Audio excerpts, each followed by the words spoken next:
Asaase Radio 99.5, the voice of our land.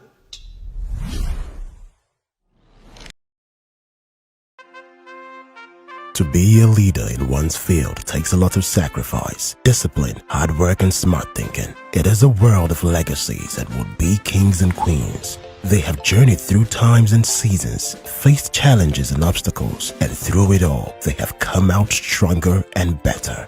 With them, they have carried the African spirit and brought to life the African dream of greatness. For discoveries and great strides they have made. In a world where the African may not naturally be the first option, what has aided them in breaking boundaries and stereotypes? Welcome to Sunday night and to Asaase Radio 99.5 in Accra, 98.5 in Kumasi, 99.7 in Tamale, and affiliates across the country, including Takwa, Ho, and Wali Wali.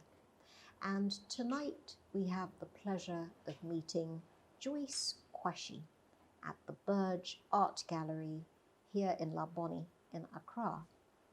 Now, who is Joyce Quarshie, I hear you ask? She is the founder of the Berj Art Gallery, and she's a champion of African art, an exhibition organizer, as well as an art collector in her own right.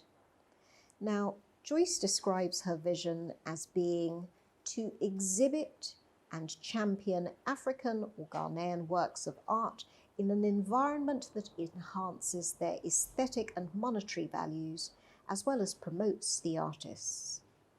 Joyce Quarshie founded the gallery, the Berj Art Gallery, in the Ringway Estates, also in Accra, after a decade of work as a dealer in the Nigerian art market.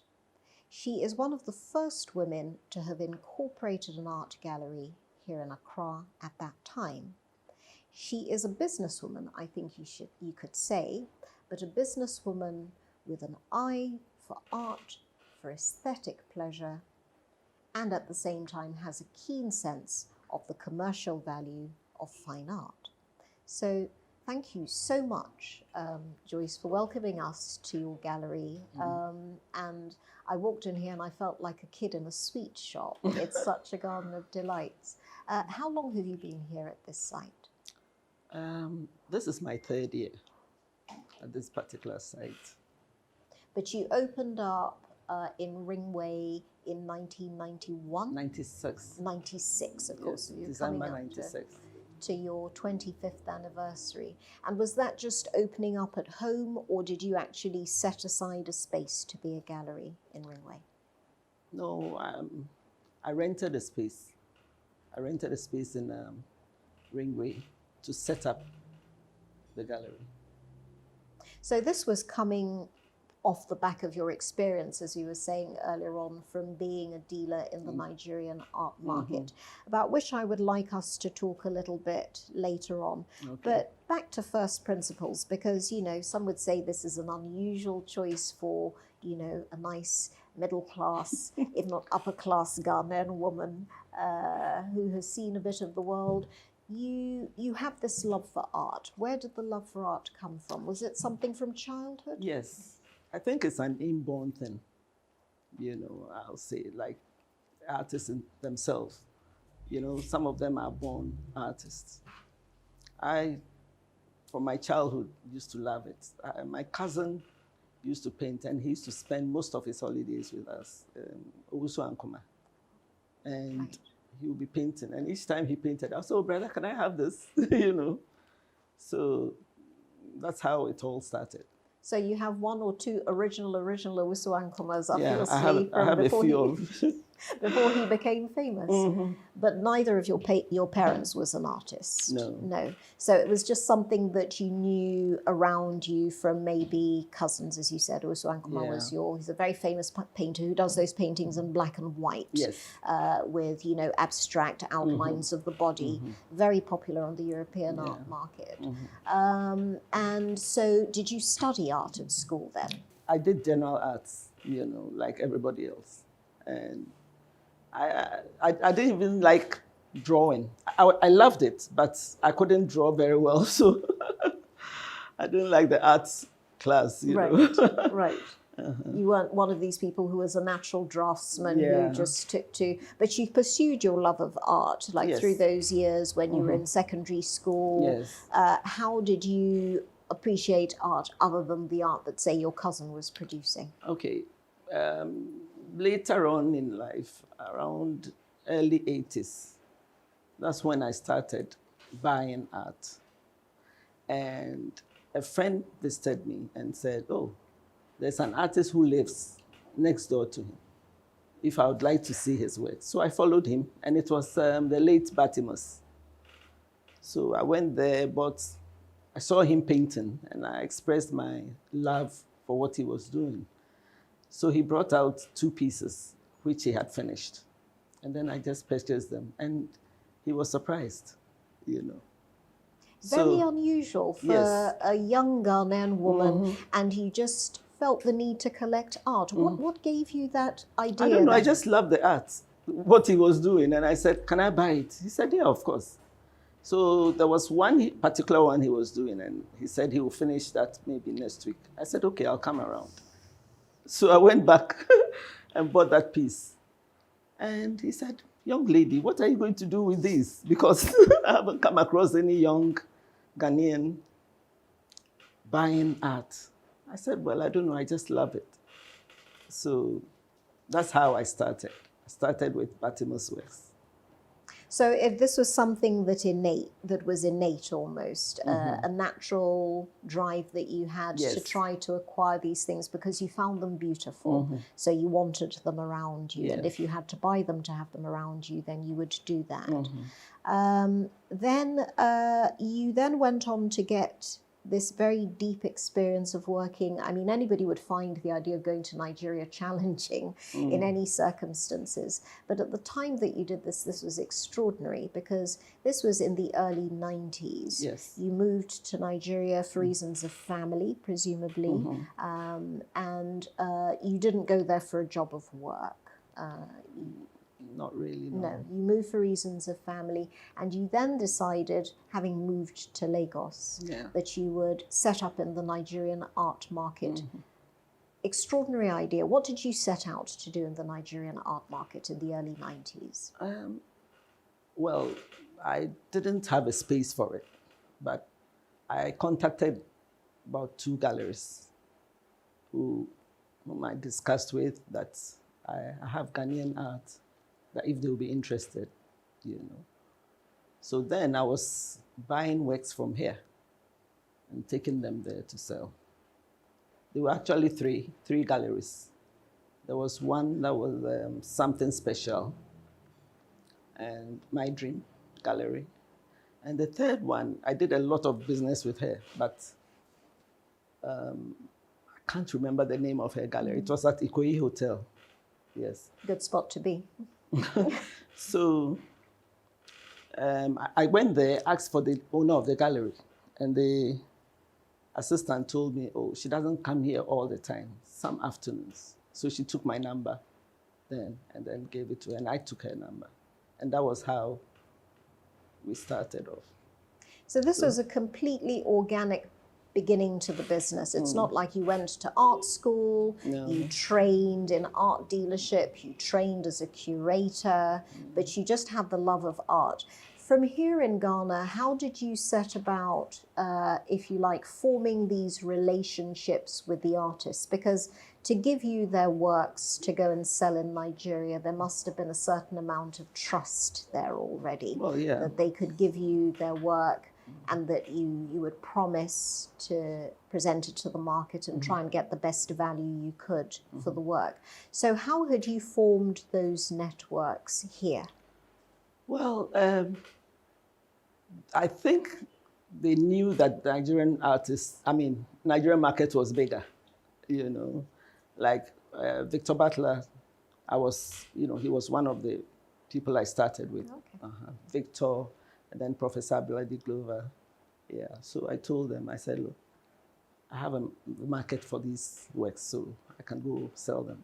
And sometimes I used to pay them up front. So this was something that happened completely naturally, that you lived almost in a mini ecosystem of artists. You had the gallery that you had rented, the gallery space you had rented in Ringway. Victor Butler, was he living in Ringway Estates at the Yes, time? He at was the one time. of the artists that you were working with. Professor Glover just up the beach road. Was he in Nungwa at the time? Yes. Or he was still in Nungwa at the time before he moved to to Labadi. Labadi. But you were living in a sort of nice little ecosystem of artists. So what I was wondering was how you formed those relationships of trust with the Ghanaian artists established or young artists that they knew they could give you their work to go and deal with on the Nigerian market. But did it involve a lot of paperwork? Did you have to sign contracts with them? How did you set up? Oh, most of the time I used to, like I said, buy them upfront because Oh. I had money at the time in Nigeria. Okay. Yeah, so I would come and deposit monies and then take the works, sell them and pay them back. That's a capital-intensive way of doing the art Yes, business. yes. But you found that most of the buyers for these Ghanaian works of art in Nigeria were what? Ghanaians living in Nigeria? No, they were Nigerians. They were Nigerians who were collectors as well, you know, serious collectors. Yeah, the lady with the gallery in Ikoyi Hotel, the sister is a very big collector. Yeah. So she used to buy art, and they were collecting Nigerian art. They didn't have Ghanaian art. So it was something, they wanted it, but they didn't know how to get to it. So, and she helped me sell a lot as well. So you were like a pioneer of Ghanaian art on the Nigerian market. Presumably this was in the days before somebody like Ellen Atsui was very big on the African art market. And they actually introduced me to Ellen Atsui. So when I set up here, yes, he was one of the people that I started with. You've worked with all the names. So in a way, you could say that you found it easy to break into the art market there because you were offering something that was such a novelty and for which there was already a taste, but people didn't know how to acquire. But I mean, I find that intriguing, this whole difference between the Nigerian attitude to art. Like you said, there was nothing unusual about the idea of collecting art there. And people collect art in Nigeria purely for the pleasure of collecting art, as well as well, okay, but also as a commercial investment. Yes. So what has taken the Nigerian art market to that sort of level? Well, what I can say is they like to help their people. You know, they are, I don't know if I should say this here, a bit tribalistic. So if they see a Yoruba man has money and sees this, they would get in and buy. Yeah, do everything to promote them, to support them, whatever they're doing, whether it's art, whether it's a restaurant, or whether they'll do something to support them. Whereas, what do you think the Ghanaian attitude is? I think Ghanaians don't really understand the value of the art. That's what I would say. I'm sorry to say that, though. You know, and because I don't know. It's that we don't place the same value on art as Nigerians do. But I mean, the difference between when you started out, you've been a collector since 1981, when you began acquiring paintings yourself and other forms of art, did you meet other individuals? I mean, for example, people think about Ghanaian art today, and the big collector everybody thinks about is Seth Day. How did Seth Day acquire his passion for art? I wouldn't know. But back in those days, I have a friend, Jennifer, she's now Mrs. Edu, Jennifer Kofi. She had a shop at the Ambassador Hotel. And this was in the 80s. And they had a little art center under the trees, you know, on the compound. Ambassador, the old Ambassador, yes. So I used to visit her a lot in her shop. She had a boutique inside the hotel. And when I go there, she would say, oh, let's walk to the art center and see what they have. And at the time, it was Reggie Kwao. You know, he felt, he used to work with the broadcaster, but he fell sick. You know, he had a stroke, so. And there was another artist, Akolache, who, you know, those two, I remember very well, under the trees. So we used to go there, and Jennifer would buy. And then I would look, initially I used to say, why is she buying all these things? But then I saw I had interest in it. So I also started buying at the time.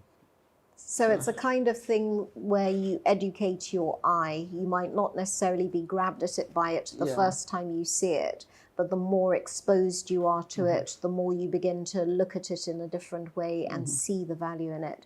When you started out, what were the sorts of art that you collected? You clearly, you've got a very keen eye for painting, but was it figurative art? Was it abstract?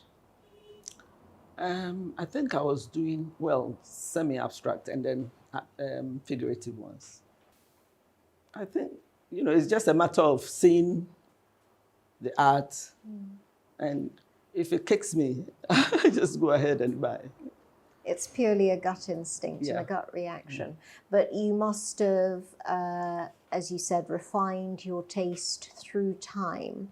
So when you started out, like you said, the market for Ghanaian art in Nigeria was exclusively about Nigerian collectors wanting it for the commercial value. So they buy in art presumably as an investment. You buy it and you buy it for the long term. So an investment over what sort of period, and then you hope that the value will appreciate? You mean the Nigerian investors in art? I wouldn't know.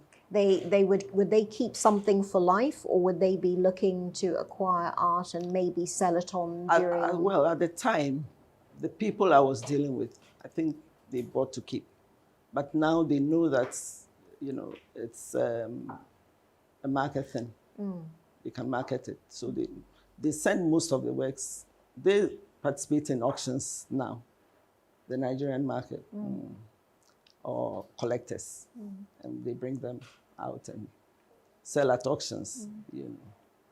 I wondered what you make of how far the Ghanaian art market has developed now, because obviously there have been innovators like yourself and pioneers who've really made the leap and moved things on so much more than when you first started collecting. So we have places like this beautiful gallery space. But as you said, the Nigerian market works slightly differently. And there might be a sense, as you said, that they're more engaged with the world of auctions. I remember talking to Ellen Atsui on one occasion, and he said, although obviously he's Ghanaian, he trained at KNUST in Kumasi, he doesn't believe he would have had the career that he has done in the global contemporary art market if he hadn't decided to move to Nsukka. Do you think that that's something that Ghanaian artists at the time probably would have had to do if they wanted a really big career? Or have other people disproved that, do you think? Well, at the time he went there, this was in the mid-70s, I think, art wasn't something that was so popular. And I believe he didn't have it easy, you know, to this stage. Before he got to where he is. I believe so. So it's difficult to tell. I wouldn't know.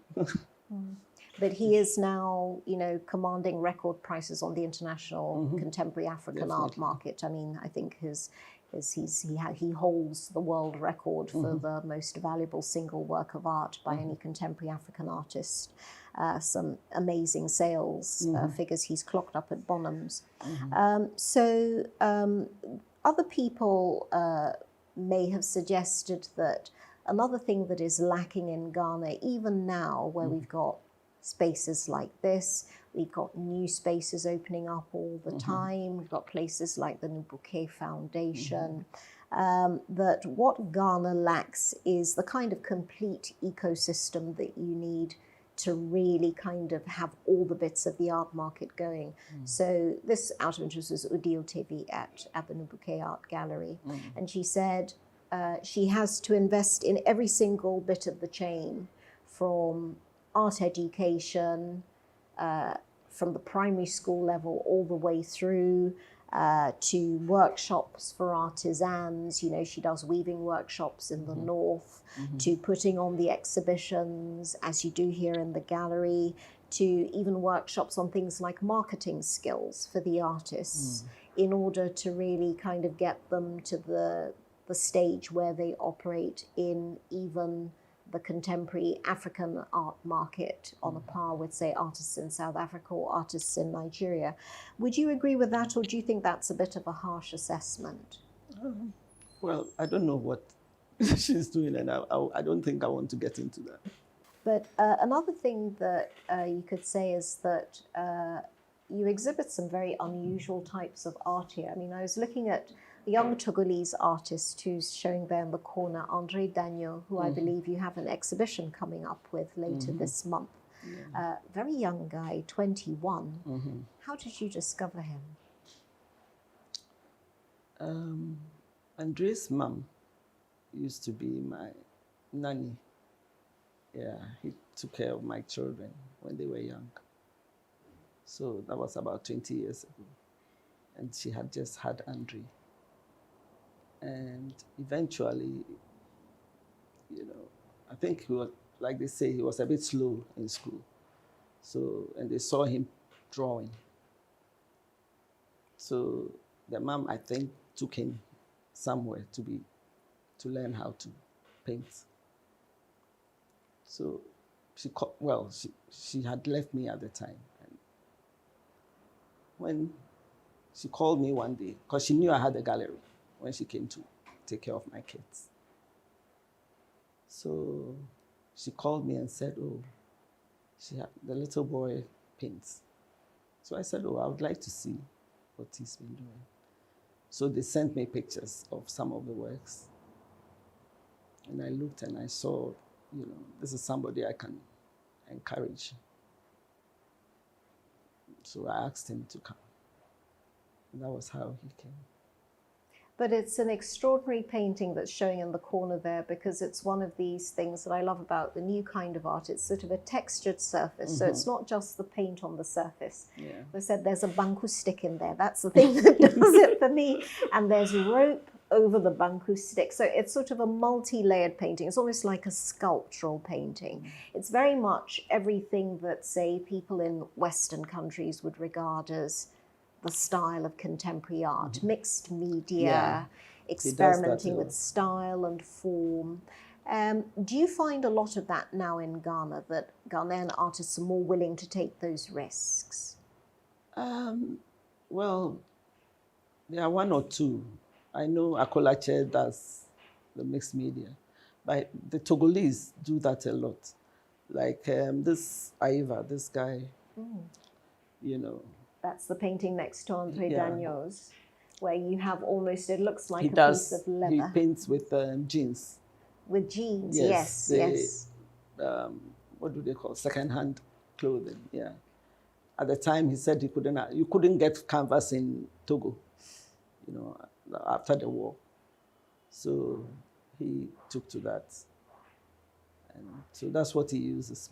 So he hardly uses canvas. Most of his things are jeans materials, or jeans. So you see the pockets, the hooks and everything on the jeans, but they come out nice. Extraordinary. I thought it was a piece of leather, like cut leather remnants, but now I can see it's actually, you know, repurposed jeans, you know, probably threaded together. Now, I mean, further example of your daring, and this is something I wanted to ask you about, because, you know, everybody goes on about the idea of the African continental free trade area as if it's something completely new, the idea that Africans would want to deal with other African countries or people in other African countries. You, of course, started out your work by being an art dealer in Nigeria, and it was just something that happened naturally to you. But you haven't limited yourself to the English-speaking parts of West Africa. You moved into Francophone Africa. How did you manage to do that? My aunt has a gallery there, but he was teaching art at the university there. He's an art historian. Okay. Yeah. And she opened up a gallery. Was this in Côte d'Ivoire or in Togo? Abidjan. In Abidjan. Abidjan, Cocody, right next door to the Goethe Institute. She lived there and she's built her gallery there. But before she was in Plateau, De Plateau, you know. And she loves art, just like me. So I visit her a lot from time to time. And she's still running the gallery? Yeah. The children she's about nearly 90 years. Her children have taken over, but she's there. That's why she moved to build cover up a swimming pool, added space to put up the gallery. Yes, beautiful gallery. And she goes there almost every day. She just walks from her living room through the back door and enter the gallery. She loves art. Ooh. Like myself, we seem to be alike. Well, it's clearly in the genes then. It isn't just something that you acquired by talking to your cousin Owusu Nkrumah. But you weren't put off, for example, by the language barrier. Man. No, I mean, working in the Francophone African market. She is, okay, the mother is Ghanaian. That's our side. Okay. But the father was Ivorian. And for her, she speaks fluent. I mean, she grew up in Ivory Coast. She was born and raised there. And she speaks very good English too because she taught, and the husband was an ambassador, traveling with him, going to France, Canada, and other places. She speaks English as well, like I said. And what was it even? Forgotten what I wanted to say. No, well, I was going to ask you, so you went there, and yes, you had your aunt who was bilingual, and it was easy for her to maneuver in the environment. But for you, going from here, I mean, did you have any difficulties, like language difficulties? I speak a little bit of French, at least. Enough to get by. Enough to purchase or acquire what I need. Yeah. But in terms of practically, say, moving paintings across boundaries, because this is something that, again, people are talking about as, how the African free continental trade area is going to revolutionize the ability to trade across boundaries. Were there, say, tax barriers that you faced, say, the first time you tried to take Ghanaian paintings into Nigeria, or bring in paintings by Mel Gigi. Mel Gigi is another of the Ivorian artists, sorry, Gigi Mel. You were able to bring him from Côte d'Ivoire into Ghana. Were there any practical barriers that you faced? Not really. I think, I don't know. No, I wouldn't want to say this on air. Oh, Auntie Joyce, don't be reticent. It's not everything that's... No, but I mean, is it... If I say, well, the customs, they don't know the value of these things, so they allow you to... No, but I mean, you don't need to say it in that way, but you could say there may have been tax barriers, there may have been registration. I mean, just give a general idea of what the barriers might have been, even if you didn't have to face them as difficulties because people didn't know the value, if you get my drift. Well, let's not. Because, most of the time I sit here and they give state transport, and then I just go and pick my package. So they were able to send the works freely using cross-border state transport, and literally the goods would arrive unaccompanied then. Yes. They didn't get to you damaged or anything. They would take good care of them. They packed them well. That's encouraging to know. Obviously, there are also other artists, stroke curators, stroke collectors who had been pioneers in this field. And it's so interesting that you mentioned the Ghana-Nigeria thing, because of course everybody will think of Frances Ademola and what she did with the loom, setting that up at the time that she did. Were you inspired? I know you said it happened completely organically and it was just through your love, but as you went along, you must have met some of those people. You met Professor Glover. How did they inspire you? How did they help you along in your journey? Oh, very much. Mrs. Ademola, I used to go to the loom, buy works there to send to Nigeria to sell. So I was dealing with her way back before I came to set up over here. And like I said, Professor Glover, I was doing that with him as well. For his own work? Yeah, his own work. He was then at Nungwa, just opened the gallery there at the time. But I mean, in terms of, say, the work that he was doing with the Artists Alliance, which is something obviously he was very involved in the foundation of, were you inspired by that model maybe to extend what you do with painting and sculpture and pottery, and say you wanted to move into the artisanal side of the art market as well? Or was that not something that you've really ventured into, like arts and crafts more like? No, I just want to maintain the gallery here. He's wide with crafts and stuff. I don't want to delve into that, selling all those. That stuff for the Arts Centre and what they do then, they do it very well for a tourism market. So that brings me to the question of who are the kinds of people who buy your art here at the Berj Art Gallery. So it's not the tourists who come looking for a dashiki shirt or a kente print handbag, maybe to take back as a memento of Ghana. Who are the sorts of people who are your clientele, and has that developed over the years? Mainly art lovers and art collectors, expatriates. But fortunately now, a lot of Ghanaians are getting into it. And I like to encourage them. When I see a Ghanaian come to buy a piece of art, I get excited, So they are also my clientele now. People who buy art to hang on walls because of the visual pleasure it gives them. So they use this, is it mainly individual clients, or do you also get some institutional clients? Like when we spoke to Professor Glover for Sunday night, he was talking about how a lot of the work that was gathered to form the nucleus of the collection at the National Museum then got scattered in various places because the people who were supposed to run the National Museum as an institution sold it off. And they sold it off mainly to banks or oil companies, American companies moving in. It ended up on the walls of very nice office spaces, but office spaces rather than people's homes.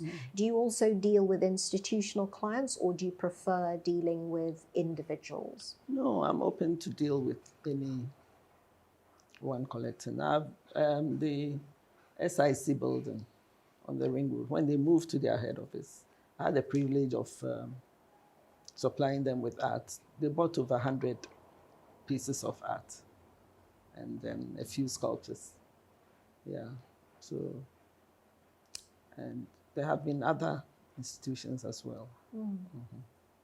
But how would you describe your relationship with your clients? Are these people who just come in, they buy one painting, or they ask you to keep an eye out for a certain kind of thing, they buy one thing, and you deal with them in a very commercial way, in the way that somebody in a market would? Well, selling art is not like selling in the market. Art is a peculiar thing. It's not everyone who would. A lot of times people call me and ask, oh, is the gallery open to the public? Do I have to pay a fee to enter, And I'm like, what makes them think that way? It's not a museum that you sometimes have to pay to enter. So the people who by. I try to encourage them. We discuss the art. I tell them about the artists who did it, especially the expatriates who don't know much about the Ghanaian art. Some of them just love the art and then they'll just buy.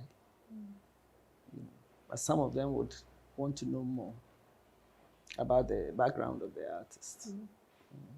But I think it would be fair to say that you have some very long-term relationship with some of your clients. These are people you've known for years. Would you say that it's still very much a formal relationship, or does the relationship you have with some of those long-term clients go beyond that? Oh, some of them have built personal relationship with, I call them sometimes and have a chat with them. Sometimes they pop in and say, oh, they just came to visit, stuff like that. And you are now known for representing particular Ghanaian artists who people will come to you to look for work from. Yeah. So you have Atudela Key, you have Betty Aqua, you have Jonathan Agri, whose beautiful watercolors I can see just behind you. You have Gigi Mel, who you represent also from Cote d'Ivoire. He passed on anyway. Oh, he did. He has these beautiful forms. Apparently, particularly in his work, he takes inspiration from northern Ivoirian culture, because that's where he was from, presumably. Very interesting, these elongated shapes, a bit like Modigliani.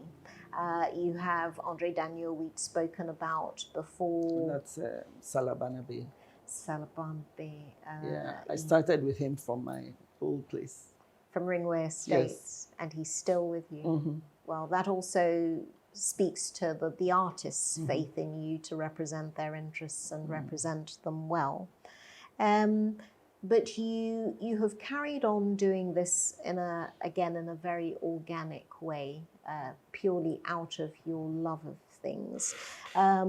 I noticed, though, that you've entered into some interesting collaborations with European art galleries who feature on your website, at least. How does that work? Do you exhibit? That might be again a faux ami. No, you're not working in collaboration with European galleries. No. I only participate in some of the auctions. Right. Okay. So moving on to the subject of auctions, because of course that's a big one in relation to contemporary African art. The record-setting prizes we mentioned, commanded by Nana Yaa Ben Enwonwu as well, has been racking up, even during COVID year, record prices for his art.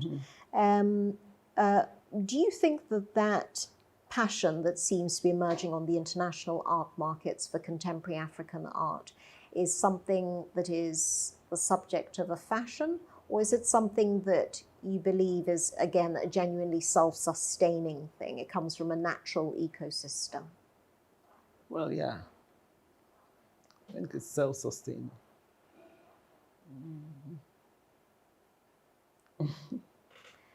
What encourages you to think that?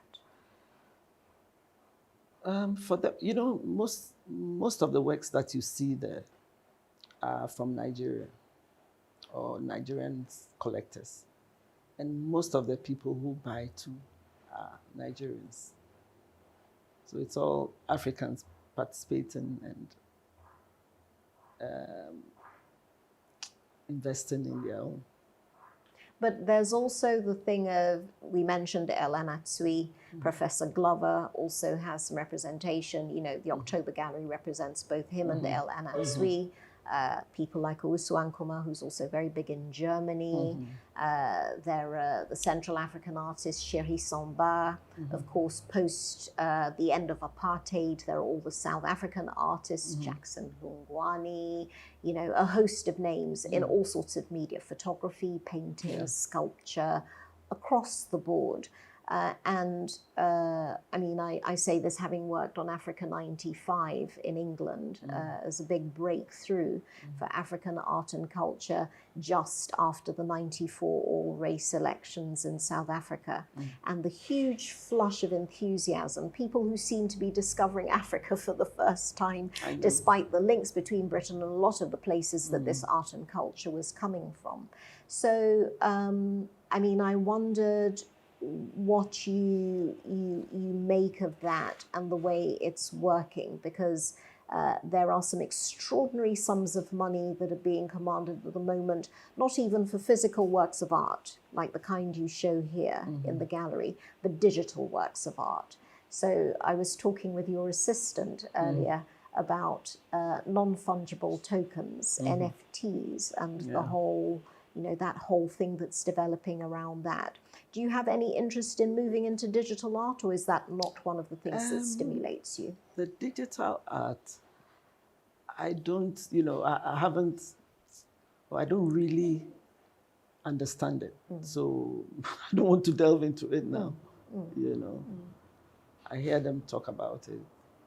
Sometimes I go through and look at some of the works. You hear this work has been sold for so many millions. And I just go and look to see, you know. But some of them, you see that there's a lot of work has gone into it, you know. So time's taken. So there is some artistry. It's not just a bubble. And then again, with the thing of the auction markets internationally, somebody like Elena Tsui or even Prof. Glover have sold not just to individuals who may be Nigerians. Their work is in institutions such as the British Museum, for example. The big American museums are investing in African art. But again, do you think that that's the thing of the moment because people are just, quote unquote, discovering Africa? Yeah, I think so. You know, because now the African artists, all of a sudden, boom, everybody's looking for it. You know, and I'm like, where were they over the years? Why this sudden thing? Because Africans started with arts early, in the 1800s and stuff like that, doing art. And then the British came. They've acquired a lot of art, you know, especially the Kwaba dolls and stuff like that, which we didn't probably value. We were exchanging them for maybe whiskies and other glass beads, gunpowder. To harm our old self. So, yeah. So just to remind listeners that you're listening to Asaase Radio 99.5.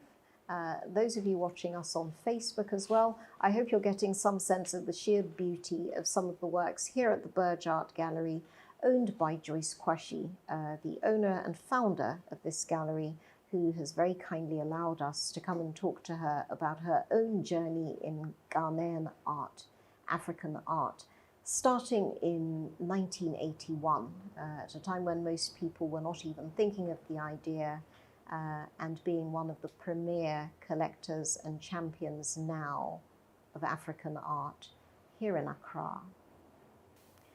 So, Auntie Joyce, I wanted to ask you, we were talking about how, as you were saying, even back at the time of the beginnings of the colonial era, a lot of the things which are now valued properties in, say, international art museums, the Tervuren Art Gallery, full of works plundered by the Belgians from the Congo, the British Museum with the Benin bronzes, the subject of a huge matter of dispute now, should they be returned to Nigeria?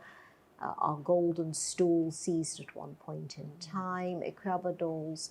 Why do you think Ghanaians have had historically such a functional view of art? That it's not something that you look at, I'm not saying that it's exclusively and that everybody thinks that way. Clearly you do not think that way and you've never thought that way. It's you've always appreciated works of art as works of beauty.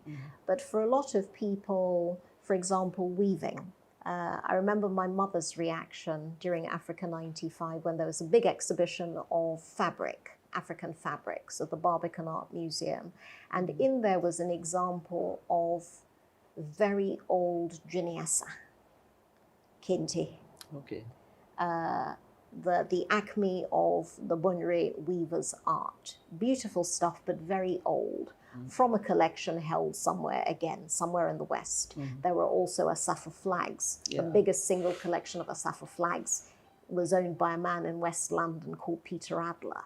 And my mother's reaction on going to see this piece of wonderful artistry, oh, it's so old. Did they have to put something so old on show for Ghana? You know, couldn't they have brought something new?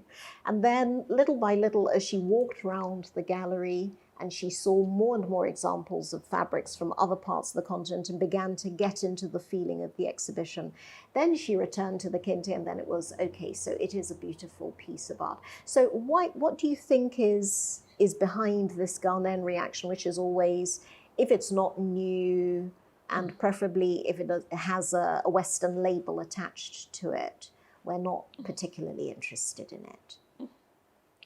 Well, what I can say is most people like the new things coming into trend. Yeah. Maybe they admire. I don't know. I don't know. Some people, personally, like, I used to like the old kentes, but now I see the new ones and I admire them, you know. Although I don't just go after them, but when I see them, I admire them. So it's an individual thing, I think. But do you think that here in Ghana, we're getting past the thing of thinking if it doesn't fit, say, a certain idea of conventional art? So now Ghanaians are more used to the idea of art. They may know who the name artists are in Ghana. But if you presented them with something very experimental, like the André Daniel painting, well, it's not very experimental, but it's not conventional, orthodox painting. Do you think that the taste has come along to the point where Ghanaians too also appreciate that sort of work of art?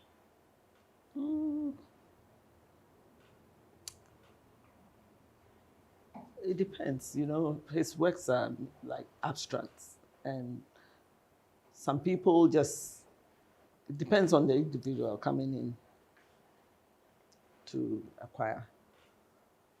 Some people like abstracts, you know, main abstracts. Some people like realistic works. So it's an individual taste. But now you have the balance of both the people who like the abstract and the people who like the more conventional figurative stuff. So it's not just in one direction. Yeah. And what I find also is some people like the art because of the beauty of it, you know.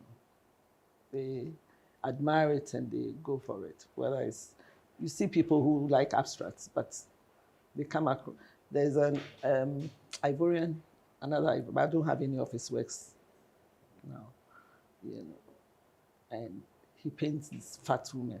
I have one in my office. I don't know if you noticed it. I'm not sure that I did. Is it behind your desk? Yeah, no, behind the couch. Ah, okay. So right maybe there. I was being distracted. What's the name of the artist? Cassie.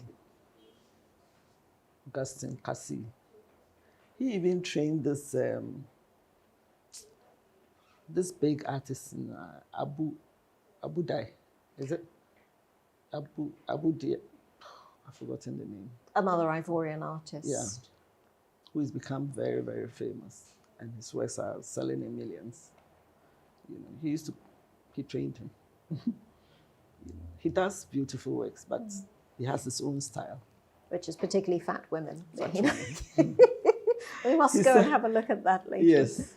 He said he joined the bus to go somewhere, and there was this fat woman occupying 2 seats, and somebody was telling her to push. so he can have a seat. And the woman felt, where should I push to? So since then, he had the interest in painting very fat, very, very fat women. It's become like a motif for him that he paints over, and it's not a bad one to have, particularly in an African country. What do you make of the work of other people who have stolen the limelight? Say Ibrahim Mahama in the north, who's not only doing very interesting work, his work on jute sacks, spoken of very widely. I think he's even prize-winning art, but also established the Savannah Art Gallery now in Tamale. Seems to be, again, trying to encourage young people. He does a lot of work in education, but again, a very experimental approach to work. So he's bought these 6 planes that I think he's converted into classrooms. What do you make of all that? Well, it's good. I mean, anybody delving, like even the curators and, anything to do with art, I encourage, because we have to get to understand the value of all these things. Personally, I think so in Ghana, and encourage people to get in more. The more curators and stuff we have, the more the art industry becomes known and get people to set their eyes. And that takes me back to what you were saying earlier on about, historically speaking, when you had that encounter between the colonial people, the people arriving in this country, and Ghanaians, and their assumptions about art, that you can just give it away.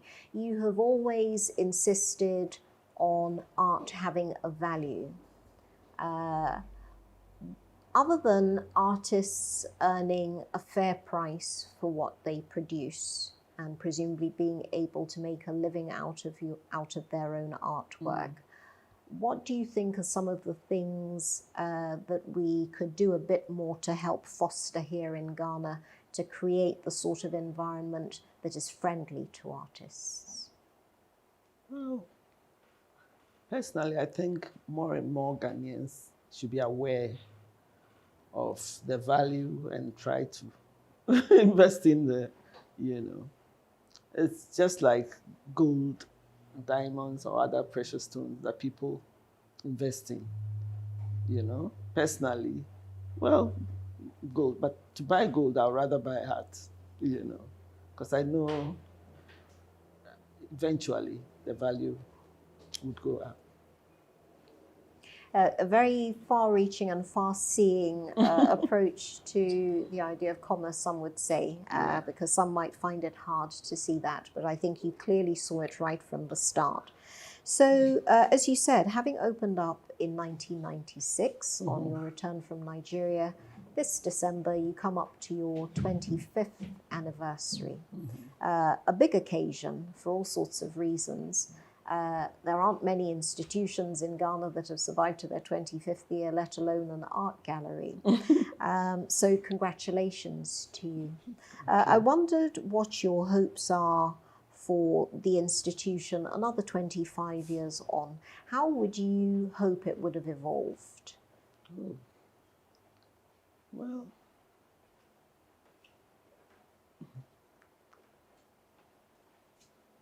I'm planning to set up a foundation, to end the residency here to help young artists to bring out what they have in them. That's one of my plans for the next 25 years. Well, I think your first artist in residence is, in fact, Andre Daniel, we were talking about earlier on. So how are you organizing that? How does that work? Planning to build up a space for that. I have a land somewhere in Labadi. So I'll use that to build up that space so I can have more artists in-house too. But what does the residency consist of? You're giving the artists the space, a studio space to create work in total freedom for what sort of length of time? Mainly at least 3 months, they come in. And then I have a property in my hometown, Busia. Oh, Busia is where you come. Okay. Good place to come from. What makes it good? Well, the beach. There's an island there. I think you know Busia. A little, but not very well. There's an island there. So when they come to, they'll sail to the island and paint there, and then in the evening sail back. That's if they don't mind doing it. I'm sure that nobody is going to say no to that as an experience. It sounds absolutely wonderful, a lovely place to set up. Yeah, because with the art, you need to have a peaceful environment, something serene, so they can have the mind to think or dream what they want to put on canvas. And indeed, I wanted to ask you what you thought of some of the other people who have been trying to create creative spaces for people to work in. So talking about places out of town, but on the beach road, there's the Kukurubite Institute, Alero Olympio trying to set that up as a space for both artists and designers to have creative freedom. There's the peace of mind and the facilities in which to produce creative work. I forget his first name, Iwadako, the young man who has also just started up a residencies program, which he's particularly keen on after the work that he had done with communities in Agbogbloshie, repurposing some of the trash and turning it into art. So there's a lot going on there. There are also the new curators such as Nana Yaa Mensah, trying to take art out in mobile operations to parts of the country that would otherwise not be exposed to art. I wondered what you thought of some of the younger generation of curators and people trying to start up art institutions, or maybe what advice even you might want to offer some of them. Well, like I said, it's encouraging to hear that before we didn't even have curators here in Ghana, So I'm happy that a few are coming up. And it's encouraging because it will make people be aware of the art, with all these curators helping in with exhibitions, promoting the art, bringing the art to the limelight. So all I'll say is kudos to them, and they should keep on doing it. And we need more of them. Presumably you see that growing over the years. And I know you didn't want to talk about the business of art criticism earlier on, but in terms of exposure of art over and beyond what you do in the gallery, yes, as you said, this is a public space. People can walk in here. You don't have to pay. Come and enjoy the work, ask about it, learn about it. Maybe if you're that interested in it, get to meet the artists by arrangement through you. How would you like in your 25th anniversary, on the occasion of your 25th anniversary, to try to promote that message a bit more in the outside world? Well, probably by having some auctions online and stuff like that. That's upcoming after the end of the year. An area that you want to move in, so you can actually get the catalogue, look beforehand, see what there is on offer, maybe come and look at it in the flesh if you wanted to, as it were, or not, as the case may be, but just bid online without having to be in the atmosphere of, the hurly-burly of a room full of people shouting. You just place your bids online and acquire art. For somebody like me who has no money, if I wanted to acquire art, how should I start out acquiring art? We can build a plan for you to be paying installmentally. Oh, literally, you would do that for a client? Yes. Okay. I do that to encourage certain people to buy the art. Yeah. That is what I'll offer someone like you. I'm very glad to hear that there is any option for me, because I assumed that this was a multimillionaires market and only for the very rich and the very... Am I a multimillionaire collecting all this? Well, no, but you look like $1 million, Auntie Joyce. So I'd say thank you very much for those insights into the work of the Berj Art Gallery. But as you said, you have played a large part, Auntie Joyce, in beginning to change that by creating a space where people know they can come to appreciate art, to acquire it. As you said, you'll even make allowances for the broke like myself and allow you to pay in installments for special clients, because what matters most for you is the love of the art, first of all. So our tremendous thanks to you for allowing us to come and sit in your beautiful space. I wish I could take everything in here away with me. If only I had a truck large enough, particularly just loving some of your name artists, and it's nice to know that they hold their own in a different way against the exciting new experimental work that you have there. I've been eyeing that Atudelaki tree since I got here. Thank you so much. Congratulations in the lead up to your 25th anniversary. We hope we will be able to join you in some shape or form to celebrate that later in the year. But thank you very much for welcoming us into your space for Sunday night. Thank you too. So, Auntie Joyce, again in your 25th anniversary year, coming up to your big occasion in December, I wondered what institutions in the coming years over Ghana, you've done a brilliant job of establishing this gallery and maintaining it for that long, but what institutions do you hope could emerge over the next decades to help support Ghanaian art and Ghanaian artists?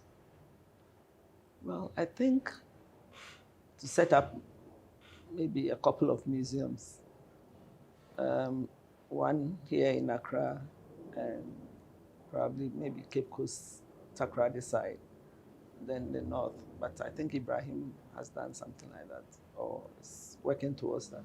And then to have more art schools, because to do art, most of the time you have to go to KNUST, and it's not everybody, especially the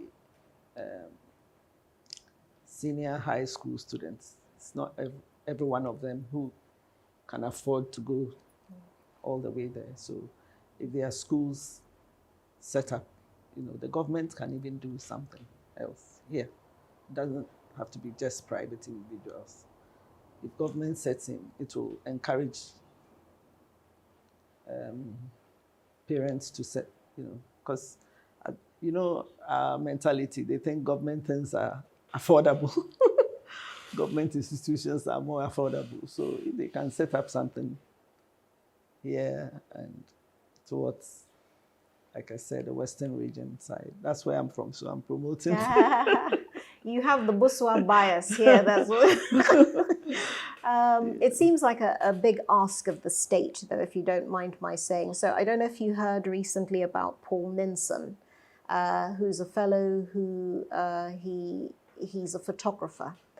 He trained at KNUST. He comes from a very humble background. He struggled to put himself through KNUST. He was married. He had a young family at the time, even before he left. He was doing a lot of commercial work, like weddings and funerals and so on, the usual commercial types of work to earn money on the side. And then he wanted to deepen his knowledge in art. And he felt that being in Ghana, the art scene is it's been taken hold of by certain people who are the known people in those areas. And if you're young, it's very hard to break through. So he said opportunities would come up maybe for training, but they were already taken. He couldn't make headway. So he really wanted to go abroad to study photography. And his dream was to study in New York. He got part scholarship towards a place at NYU, but where was the rest of the money to come from? And he was in total limbo. And then he had the good fortune to meet a gentleman who ran an NGO who gave him the part payment towards studying for a degree, went to New York, acquired his education. While he was there, just developed this mad passion for collecting art books. So he's bought and managed to get free of charge up to 30,000 art books. On his own, he's managed to ship some of them back to Ghana using his own resources, but now he has a project to build a library, an art library, because he says he doesn't want Ghanaian artists, photographers to have to go through what he had to go through in order to acquire that knowledge of the art world. He said, you can learn about everything you want to know about art by reading books, but where are the book resources that the Ghanaian art students can access? You can find some stuff online, but sometimes you have to pay for access to archives. So where are the art book resources? And he has this idea of building a library with all these books that he's collected, 30,000 at least of them. But he says he wants that to be a private initiative. He wants to do it on his own, and he doesn't want the state to take it over. Do you think that the private initiatives are the natural route to go? You've taken the private initiative route and you've established something that has had a long life. Or do we have to have the state-run institutions as well? Well, with what he wants to do, I think it should be private, you know, except that he doesn't have probably the funds to do it. So he started a crowdfund appeal for people to help him build the library. And I think he's raised $1 million so far, but he needs a lot more. He should start from somewhere, you know. Start, is it something that people have to pay to go in and... He wants to turn it into a multi-purpose center, so you have the library, which presumably artists would be able to access free or for very little money, but there would also be, say, a recreational center, so you can come and have your wedding, so that would fund, you know, a little bit of the activities, but largely as an art center with free access for artists and people with an interest in the arts, so they can come and use the book resources, and presumably there'll be some visual resources as well. It's still very much in the planning stages, but he's got the design and he's working towards building a library.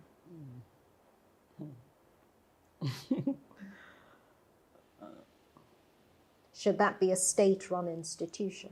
But he doesn't want it that way. No, but I mean, if Paul Minson wasn't involved, do you think that the state should set up institutions like that? Well, yeah, the states can do that. That's their own. They can do it. It's a brilliant idea he has, you know. Except that most of the time, state institutions don't really work out to be what they want to be. Sorry, you said state institutions don't really work out. Don't let me get in there. Oh no, Auntie Joyce, we want to hear about this. Listeners, we've been talking to Joyce Quarshie, the doyenne, I should call her, of the Berj Art Gallery here in La Bonnie in Accra. And you've been watching us on 99.5 and affiliates across the country. Join us on Sunday night again next week at the same time, 7 p.m, for more tales of this land we call Ghana. Your producer for Sunday night tonight has been Abidi Anim, with the assistance of Wahab and further production support from Sharifa Abdul Karim, Mr. Al Hassan, and Nana Kwame. Thank you very much for joining us on Sunday night. Join us again next week.